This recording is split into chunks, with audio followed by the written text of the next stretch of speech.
पाकिस्तान पहले न्यूक्लियर हमला करेगा। ये कौन कह रहा है? ये कैनेडिया मतलब China born Canadian based commentator Jian Yukin. हाल ही में उन्होंने राज शर्मानी को एक पॉडकास्ट दिया और उन्होंने एक बात बोली कि पाकिस्तान जो है वो न्यूक्लियर हमला कर सकता है। अब देखिए, हम इस पर थोड़ा सा टिप्पणी करेंगे, मेरे क्या व्यूज़ हैं मैं बताऊंगा। और जो आप कह रहे थे ना कि सर एक लेक्चर हो जाए, जो आप कह रहे हो कि अगर अंग्रेज़ ना आते तो भारत जो है, मतलब अगर अंग्रेज़ों की वजह से भारत यूनाइटेड है, तो आज मैं वो लेक्चर लूँगा और आज मैं आपको बताऊँगा जो वायरल मिथ इतना ज़्यादा झूठ फैलाया जाता है मेरे भाई। तो चलिए एक एक करके शुरू करते हैं। और हाँ सुनो, सब्सक्राइब कर लो यार, प्यार करते हैं तुमसे, 1 सेकंड लगेगा। अब बताओ, बोलना पड़ रहा है। आशा करता हूँ आप सब बहुत अच्छे होंगे। मेरा नाम है सिद्धांत अग्निहोत्री, स्टडी ग्लोस पे आपका बहुत बहुत स्वागत है। Happy independence day to all of you. तो कल आज़ादी का दिन है और आज़ादी कूपन कोड यूज़ करना है। 40% सारे कोर्सेज पर ऑफ है। सारे मतलब सारे, साइकोलॉजी, AI के, पर्सनैलिटी डेवलपमेंट के, एकेडमिक जितने भी कोर्सेज हैं, डिस्क्रिप्शन कमेंट बॉक्स पे लिंक है। परसों ये सेल ख़त्म हो जाएगी, so make the best out of it. तो भाई यहाँ देखिए क्या है ना कि जो कमेंटेटर हैं जियांग युकिन, वो ये कहते हैं कि जब उनसे पूछा गया कि आपको क्या लगता है न्यूक्लियर सिनारियो के बारे में, तो उन्होंने कहा कि एक न्यूक्लियर अटैक हो सकता है, बट वो कौन करेगा? दुनिया में खाली एक ही देश है ऐसा, वो है पाकिस्तान, बस। क्योंकि पाकिस्तान का स्ट्रक्चर काफ़ी वीक है, वो एज अ कंट्री काफ़ी वीक है, और जब उसको लगेगा कि उसके सर्वाइवल पे बात आ रही है, जो कि आज नहीं तो कल आएगी ही, तो वो न्यूक्लियर हमला करेगा ही और कोई नहीं रोक सकता इसे। जैसे भारत की नो फर्स्ट यूज की डॉक्ट्रिन है, पाकिस्तान के पास ऐसी कोई डॉक्ट्रिन नहीं है। पाकिस्तान कभी भी, और देखिए ये अलग अलग पोडियम पे बोला गया है। हाल ही में मैं कभी और कोरियन प्रोफेसर को सुन रहा था, तो उन्होंने बोला कि उनसे सवाल पूछा गया बेसिकली, ठीक है, पाकिस्तान का ही रिपोर्टर था, कि क्या आपको फ्यूचर लगता है? तो उन्होंने कहा पाकिस्तान का फ्यूचर बर्बाद है। साथ ही साथ ये भी कहा गया कि भाई पाकिस्तान जैसे देश को एक आपने एटम बम थमा दिया, यूरोप और अमेरिका ने मिलकर और पूरे वेस्ट एशिया ने मिलकर, वो कितना डेंजरस है ये शायद आप भी नहीं जानते। आपने अपनी कब्र खोद ली है ना, कि एक इतने खतरनाक देश, जिस आतंकवाद जहां से आ रहा है, आपने उस देश को न्यूक्लियर बम थमा दिया, एटमी हथियार। हिटलर से भी ज्यादा खतरनाक है ये, समझ रहे हैं आप? तो ये मैं अपनी तरफ से ऐड कर रहा हूं। तो बात ये है ना कि भाई देखो, इससे पहले इन्होंने जो कहा वो सच हुआ। डोनाल्ड ट्रंप का आना, ईरान अमेरिका वॉर, खैर वो तो हम लोग ने भी प्रेडिक्ट किया था। बट ये जो कह रहे हैं कि न्यूक्लियर जखीरा जो है, 190 सिपरी की रिपोर्ट आई थी, पाकिस्तान के 190 पहुंच गया है और पाकिस्तान न्यूक्लियर हमला कर सकता है, ये कितना सच है चलिए बताते हैं। पाकिस्तान ने भारत को कई बार न्यूक्लियर धमकी दी है। 2002 में न्यूक्लियर धमकी दी थी, ठीक है, ऑपरेशन पराक्रम के दौरान। कि आपको याद है ना, तो कि 2001 में जब पार्लियामेंट पर हमला हुआ था, हमारी असेंबली पर हमला हुआ था, उसके बाद फिर भारत ने बोला कि बस अब पाकिस्तान की बैंड बजा देंगे। तब पाकिस्तान ने बोला, देखिए कन्वेंशनल वॉर कभी पाकिस्तान जीत नहीं सकता, तो फ्रस्ट्रेशन में वो न्यूक्लियर हमला करेगा। तो तब पाकिस्तान ने बोला कि न्यूक्लियर एस्केलेशन हो सकता है। उसके बाद दोस्तों बीच बीच में धमकी दी जाती रही, बट 2019 में जब बालाकोट स्ट्राइक्स हुई, तब इमरान खान ने धमकी दी थी न्यूक्लियर की। फिर ख्वाजा आसिफ ने पिछले साल धमकी दी थी, और आसिम मुनीर जब वाशिंगटन गए थे, तब जब वो डिनर पे गए थे और उसके बाद जो वहाँ पे पाकिस्तानी थे, बड़े लोग थे, उनसे जब मिल रहे थे, तो उन्होंने बहुत बड़ी बात बोली थी, बहुत बड़ी बात। उन्होंने कहा था कि भाई हमारे पास न्यूक्लियर वेपन है, और अगर हमारे सर्वाइवल की बात आई तो हम पूरी दुनिया को, हम तो जाएंगे, हम तो खत्म होंगे, तो आधी दुनिया भी हम ले डूबेंगे, यानी कि दुनिया खत्म हो जाएगी। और देखिए आसिम मुनीर ऐसा पागल आदमी, जब उसकी ही सेना ये कह रही है, उसके मेडिकल बोर्ड का जब एग्जामिनेशन हुआ तो बताते कि मेंटली फिट नहीं है आदमी, और अब डिक्टेटरशिप की तरफ पाकिस्तान जा रहा है। आप बस दिन गिनिए, कभी भी सॉफ्ट कू तो चल ही रहा है, हार्ड कू कभी भी हो सकता है। तो ये बातें बोली गई थी।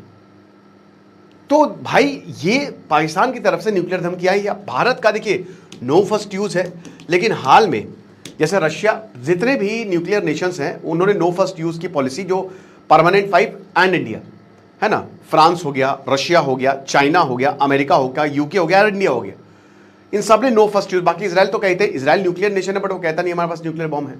नॉर्थ कोरिया का आप सबको पता है, और पाकिस्तान है ना। तो इन तीनों देशों के पास, ये तीनों देश कहते हैं कि नहीं हमारी कोई नो फर्स्ट यूज पॉलिसी नहीं है।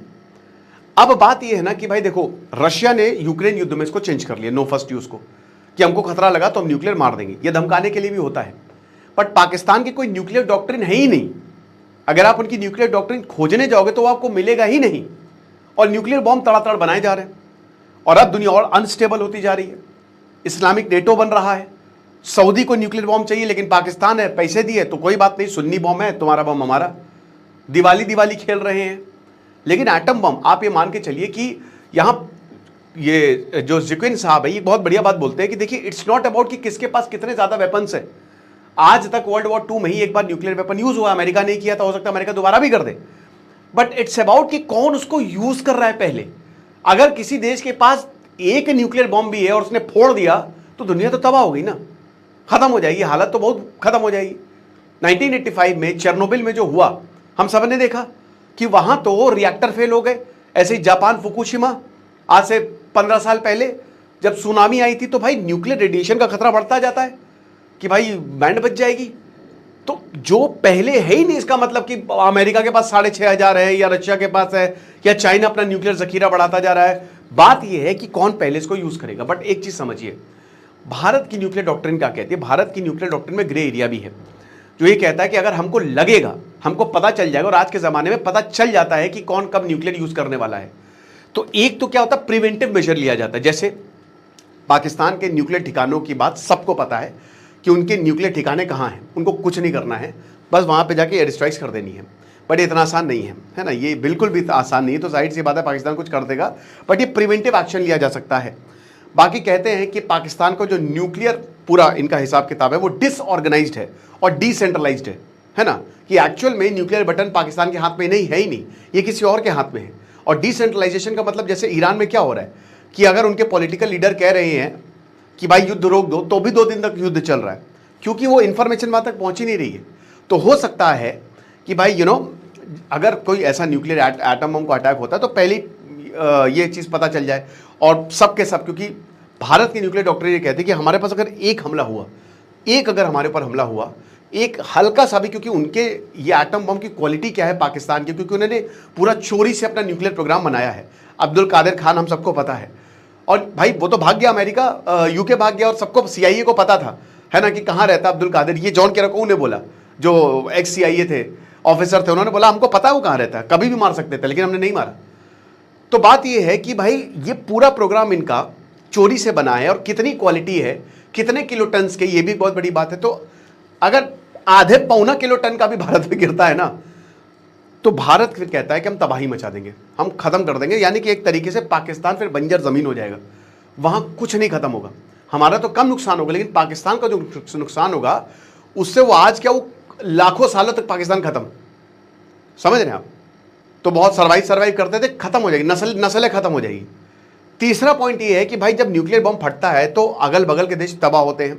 अफगानिस्तान जाएगा, चाइना जाएगा, इधर गल्फ मिडिल ईस्ट जाएगा। तो आज के सिनारियों में न्यूक्लियर वेपन बस वो डेटरेंस के लिए काम आता है कि या धमकाने के लिए काम आता है ना, कि भाई हम पे हमला कोई नहीं करेगा, या फिर हम धमका रहे हैं कि हमारे पास न्यूक्लियर वेपन हम मार देंगे। अब आपने देखा ना ऑपरेशन सिंदूर में भारत ने घुस के मारा, मिसाइलें मार दी, कायनान हिल्स पे मार दी, तब भी कुछ नहीं हुआ। बट फिर भी दोस्तों ये चिंता की बात है कि पाकिस्तान जैसे देश के पास न्यूक्लियर हथियार हैं।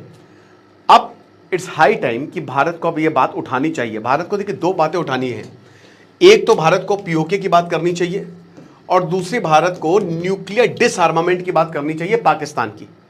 और ये भारत के पास बहुत अच्छे सबूत हैं। भारत बार बार न्यूक्लियर धमकी देता है, बट प्रॉब्लम क्या है ना कि यूरोप अमेरिका ये सब मानेंगे नहीं, क्योंकि इन्होंने पाकिस्तान का उसको इसीलिए न्यूक्लियर हथियार थमाया ताकि इंडिया को चेक में रखा जा सके। आज अमेरिका की प्रेशर के कारण FCRA बिल जो है, FCRA बिल आपने विड्रॉ किया, आपने JPC, अब वो ठंडे बस्ते में चला गया। अब उसमें कुछ क्लॉज अच्छे थे, कुछ क्लॉज खराब, तो उसको चेंज कर देते आप। भाई जितने भी स्टेक होल्डर्स थे आप उनसे बात करते, और अगर लगता है कि भाई दिक्कत है, क्योंकि भाई देखिए FCRA समझिए, FCRA जो है ना, फॉरेन कंट्रीब्यूशन रेगुलेशन एक्ट जो है, ये इंपॉर्टेंट है। क्यों इंपॉर्टेंट है? क्योंकि जो दुनिया में होती है ना प्रॉब्लम्स, दुनिया में जो अनस्टेबलाइजेशन या फिर जो सिविल वॉर जैसी कंडीशन या फिर जो लड़ाई झगड़ा जो होता है, वो किस वजह से होता है? वो उसमें बहुत हद तक पैसा होता है, पैसा इन्वॉल्व होता है। और ये प्लेबुक, ये टूल किट हमने देखी है, ये बांग्लादेश में, नेपाल में, हर जगह देखी है हमने, ये टूल किट हमने अच्छे से देखी है। उनकी वजह